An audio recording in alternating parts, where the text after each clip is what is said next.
मर चुके इंसान के शरीर में प्रवेश कर सकता है भूत? कि भाई यदि कोई आदमी लद्दाख में मर गया है और उसकी डेड बॉडी ठीक से डिकम्पोज नहीं हुई है तो उसमें हम दूसरी आत्मा प्रवेश करवा सकते हैं। मुर्दा घर की लाशों में आखिर क्यों एंट्री नहीं करता है भूत?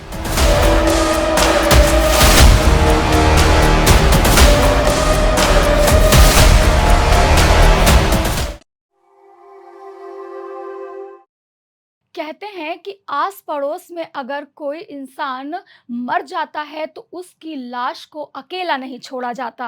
आखिर इसके पीछे का क्या कारण है?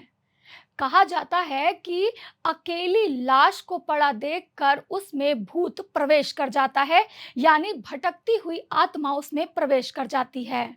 ऐसी बहुत सारी मान्यताएं हैं कि एनर्जी हमेशा लाश के आसपास रहती है, इसी वजह से लाश को कभी अकेला नहीं छोड़ा जाता है।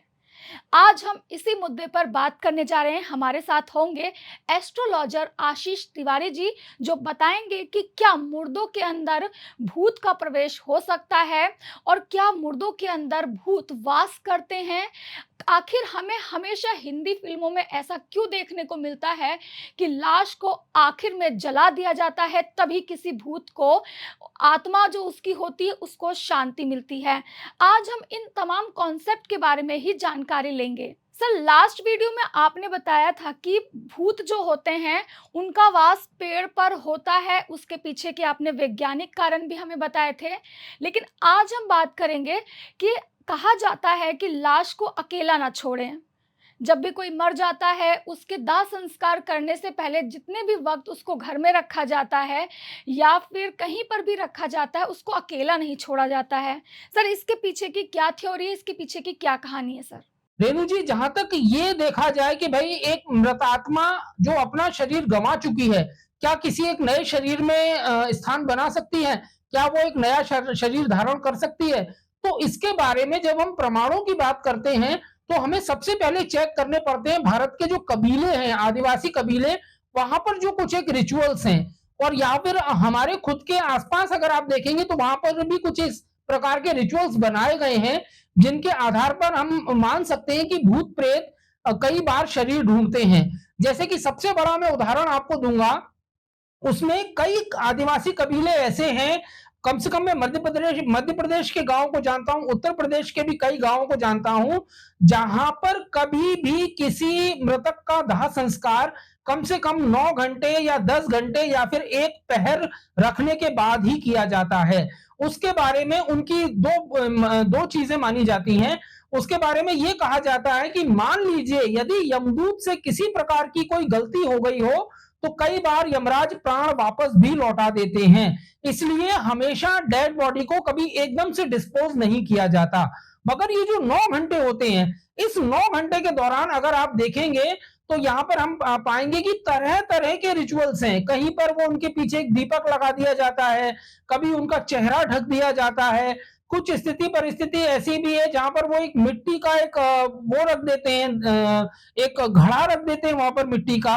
और कभी भी एक ये भी बात मानी जाती है, आजकल जैसे स्थिति परिस्थिति हो गई है कि कई बार रात रात भर तक उन्हें रखना पड़ता है शवों को, तो कभी भी शव को अकेला नहीं छोड़ा जाता।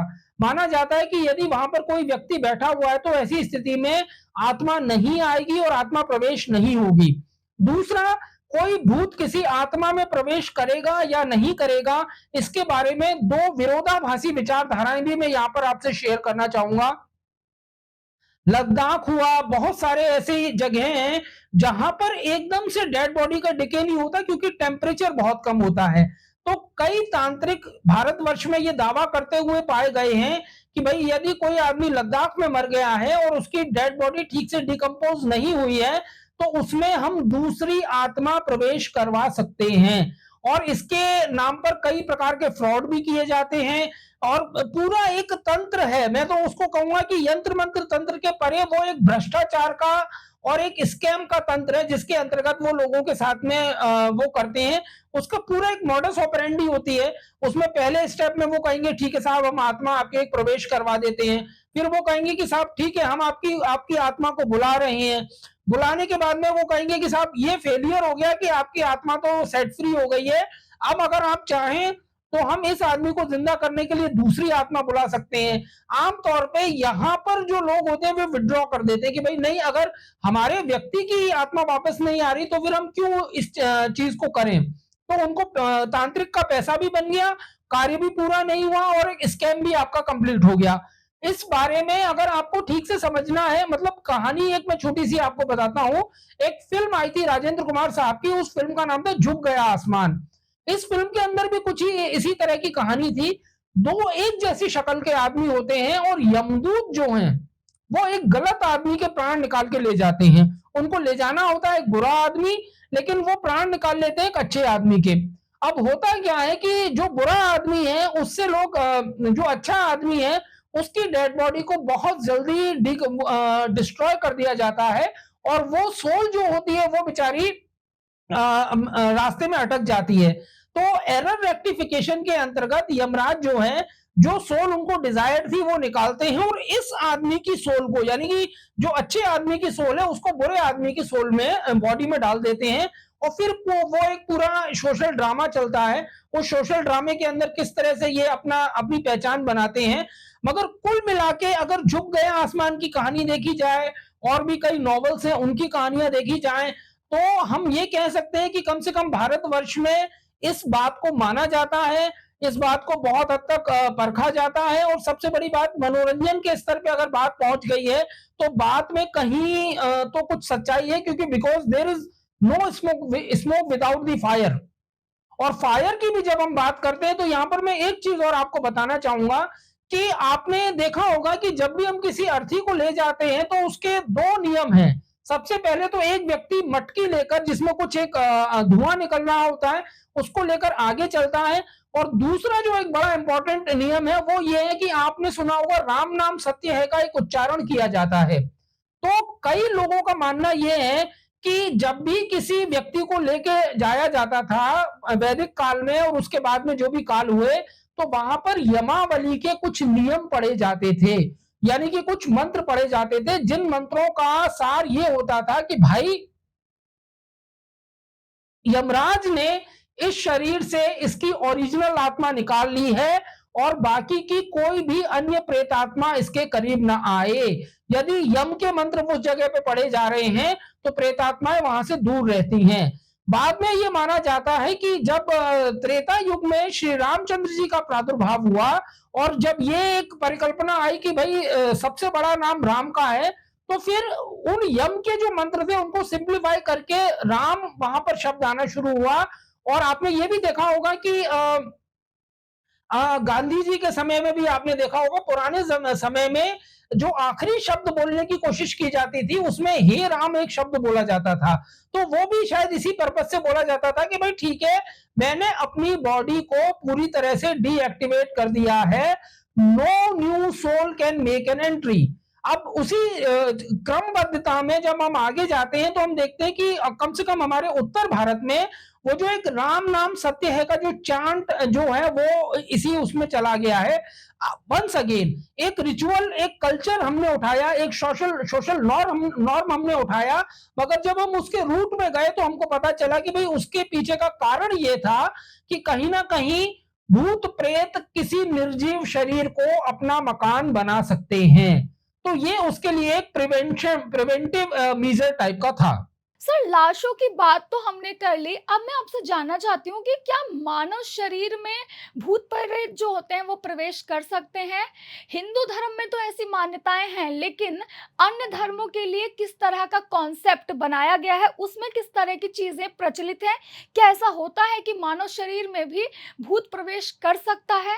जहां तक देखिए हिंदू धर्म में तो ये माना जाता है। हिंदू धर्म में तो आप अपने आसपास देखते हैं, मैं अपने आसपास देखता हूं, कई इस तरह के प्रिवेंटिव चीजें ली जाती हैं जिनकी मदद से ये कहा जाता है कि भाई यहाँ पर हमारी जो डेड बॉडी है वो सिक्योर रहे, डिस्पोज ऑफ होने से पहले कोई दूसरी आत्मा इसमें एंट्री ना कर जाए, इसके लिए हम काफी कुछ करते हैं, दैट इज देयर। तो इसके बारे में तो कोई दो राय है ही नहीं। अगर हम और भी रेफरेंसेस की बात करें तो एक रेफरेंस मैं आपको बताना चाहूंगा। एक कहानी आपने सभी ने बचपन में सुनी होगी। रामानंद सागर साहब ने एक सीरियल भी बनाया था जिसका नाम था विक्रम और बेताल। विक्रम और बेताल की कहानी में वो जो बेताल है, अब बेताल को इतनी कहानियां क्यों पता है, इसके पीछे की कल्पना यह भी मानी जाती है कि भाई बेताल समय समय पर डिफरेंट बॉडीज में जाके उन सभी जगहों पर जिया है, उसने उन सभी चीजों को महसूस किया है और फिर वो अनंत में आके बैठ गया है।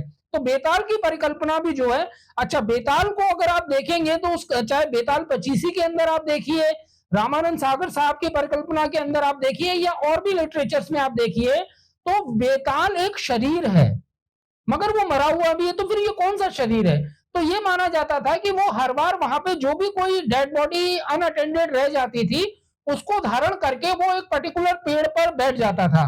तो यदि इस स्टोरी में जहां पर हम भूत प्रेत की बात कर रहे हैं तो अकेला बेताल का जो कैरेक्टर है वो हमारी कहना चाहिए जो दो सपोजिशन से उनको प्रूव करता है। पहली चीज, बेताल पेड़ पे वास करता था, यानी कि भूत प्रेत पेड़ पे वास कर सकते हैं। दूसरी चीज, बेताल के पास में अपना शरीर नहीं था, उसके पास में हर बार एक नया शरीर था। तो ये एक हमारी दूसरी परिकल्पना यहां से पूर्ण होती है।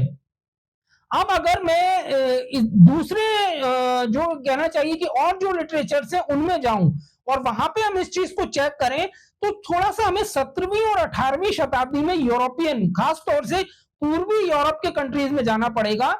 वहां पर बाकायदा एक फैड बन गया था। फैड बनने का मतलब यह है कि जैसे होता है ना कि घासली स्टोरी, भूत प्रेतों की कहानियां वो एकदम पॉपुलर हो गई थी। फिर चाहे वो एंटरटेनमेंट के थ्रू हो, चाहे किताबों में आ रहा है, नाटकों में आ रहा है, इसके अलावा एक आदमी के अंदर भी, जैसे आजकल हमारे यहाँ फैड है कि साहब हमको जो है मैं एक्सपेंसिव कार खरीदनी है, हमको एक्सपेंसिव घर में सोफा होना चाहिए, या ये होना चाहिए या वो होना चाहिए। उसी तरह उस जमाने का एक फैड था, सॉफ्ट फैड, कि भाई मैंने भूत देखा, मेरे अंदर भूत आया, मैंने फलाने मुर्दे को एक्टिविटी करते हुए देखा।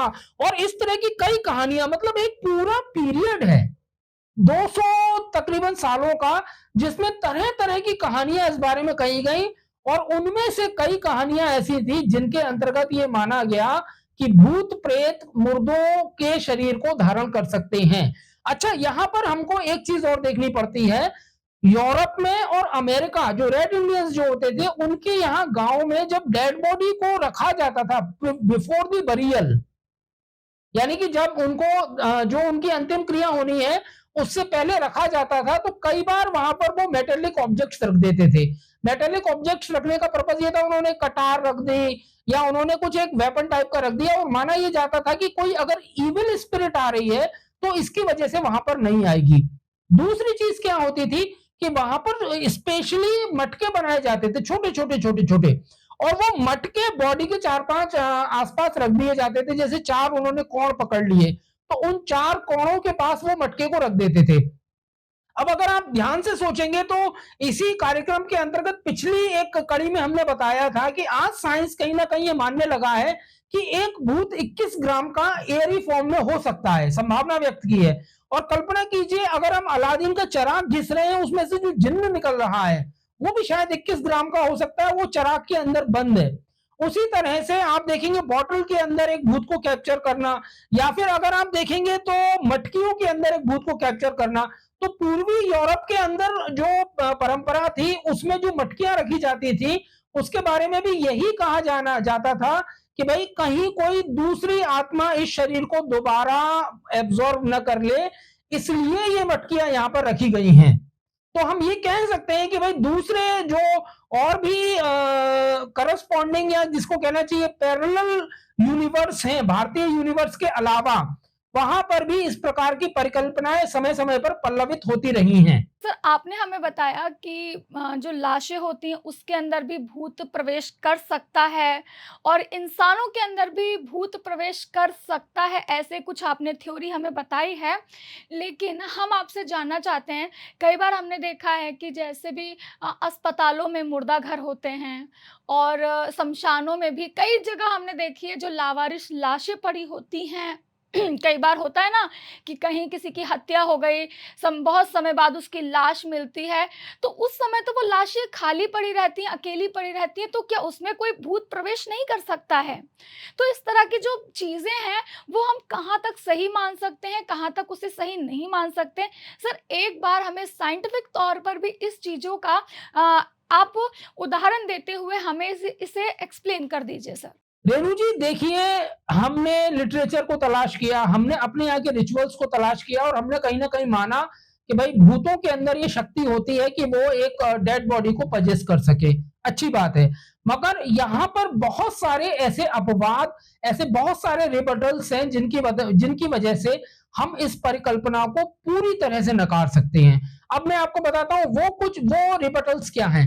सबसे पहली चीज़ ये है कि आप कई धर्म ऐसे हैं जहाँ पे बरियल है, दाह संस्कार की एक संभावना है। दाह संस्कार मतलब स्लो डिकम्पोजिशन। स्लो डिकम्पोजिशन के अंदर पूरी अपॉर्चुनिटी एक सोल के पास होती है कि वो उस बॉडी को पजेस कर सके। इसके अलावा जिन लोगों की अकाल मृत्यु होती है, नदी में डूबने से मृत्यु हो जाती है, उन बॉडीज में अगर मान लीजिए इस तरह की कोई प्रैक्टिस है और बड़े आराम से हो जाती है, या फिर ये मृतात्माओं की विम्स एंड फैंसीज के अकॉर्डिंग भी हो सकती है, तो फिर हमें बहुत बड़ा केओस इस बारे में देखने को मिल सकता है। बहुत सारी ऐसी जगह हैं। अब आप देखिए, जैसे हिटलर ने एक जीनोसाइड करवाया था। हम कई बार नेचुरल कैलेमिटीज देखते हैं। हमने कोरोना को भी देखा था जहां पे बहुत सारी अनअटेंडेड डेड बॉडीज छोड़ दी गई थी। तो अब दो चीजें हुई, अकाल मृत्यु की वजह से सोल्स भी रिलीज हुई और अकाल मृत्यु की वजह से बॉडीज भी जिसको कहते हैं अवेलेबिलिटी इन प्लेंटी। मगर हमें बहुत ज्यादा इस तरह के किस्से और कहानियां सुनने को नहीं मिलती हैं। तो कहीं ना कहीं हमको ये भी मानना पड़ता है कि भाई ये जो परिकल्पनाएं हैं ये केवल एक मनोरंजन का हिस्सा है। अच्छा, एक मैं यहाँ पर नाम लेना चाहूंगा मॉर्चरी का। आजकल ये संभव है कि कई बार जो है अनअटेंडेड डेड बॉडीज को आप सालों तक प्रिजर्व करके रखते हैं, या mummies for that matter. Mummies को तो खैर हमने देखा ही हुआ है, उनमें तो अक्सर करके भूत पिशाच घुस ही जाते हैं। लेकिन जो हमारी रेगुलर मॉर्चरी है, जो आपके घर के बगल में जो एक हॉस्पिटल है उसकी जो मॉर्चरी है, जो एक डीप फ्रीजर है वहां पर, या जो क्रिमिनल उसमें केसेस में जो बॉडीज प्रिजर्व की जाती हैं, पोस्टमार्टम के बाद कई बार बॉडीज प्रिजर्व की जाती हैं, उनमें कभी भी बहुत रेयरली कभी हमने कोई कहानी इस तरह की सुनी, या बहुत फेयर हमको एग्जाम्पल्स दिखाई नहीं देते हैं। तो हम ये भी कह सकते हैं कि भाई ये जो पहले हमने कहा या जो आज हमारे फियर्स है वो एक कपोल कल्पना है। अच्छा, मैं यहाँ पर एक एग्जाम्पल पारसी जो धर्म है वहां से भी लेना चाहूंगा। वहां पर तो बाकायदा जो बॉडी होती है वो उसको अनअटेंडेड छोड़ ही दिया जाता है, so that it can become a part of the food chain all over again. तो अगर वो इतने फ्रीक्वेंटली छोड़ के और इतने इजीली छोड़ के जा रहे हैं, तो आई एम अफ्रेड कि जो हमने परिकल्पनाएं, जो हिंदू धर्म की परिकल्पनाएं हैं, या जो विज्ञान की परिकल्पनाएं हैं, या जो पूर्वी यूरोप में जो परिकल्पनाएं हैं, उनको सबको दूसरे नजरिए से सोचना चाहिए। और ये परिकल्पना जो है वो बार बार के एक शरीर को या एक मृतक के शरीर को पजेस किया जा सकता है। इस परिकल्पना को साहित्य ने बहुत बुनाया है। यहाँ तक कि अगर आप 21वीं सदी में भी देखेंगे तो ज़ॉम्बीज़, या फिर जो आप जो ट्वाइलाइट सीरीज के जो घोस्ट हैं, उन सबको भी आप देखते हैं तो वो भी इसी परिकल्पना पे आधारित है। तो कहीं न कहीं हम ये कह सकते हैं कि ये एक रोमानी विषय भी हो सकता है। वैज्ञानिक या तंत्र-मंत्र का विषय होने के साथ में ये एक रोमानी विषय भी हो सकता है। This we should not negate. Sir, इन तमाम जानकारी के लिए आपका बहुत-बहुत धन्यवाद। हम बात कर रहे थे एस्ट्रोलॉजर आशीष तिवारी जी से, जिन्होंने बताया है कि कैसे भूत जो होता है वो लावारिस लाश के अंदर प्रवेश कर सकता है और किस परिस्थिति में कर सकता है। इसके अलावा उन्होंने साइंटिफिक तौर से भी चीज़ों को बहुत अच्छे से एक्सप्लेन कर दिया है, ताकि किसी भी तरह का अंधविश्वास समाज में ना फैले। ऐसे ही लेटेस्ट अपडेट के लिए देश दुनिया की तमाम खबरों के लिए आप बने रहें प्रभा साक्षी के साथ। नमस्कार। अगर आप भी लेना चाहते हैं देश दुनिया की तमाम जानकारी तो आज ही सब्सक्राइब करें हमारे चैनल को। साथ ही नीचे दिए बेल आइकन को जरूर दबाएं ताकि हर अपडेट आप तक पहुंच सके।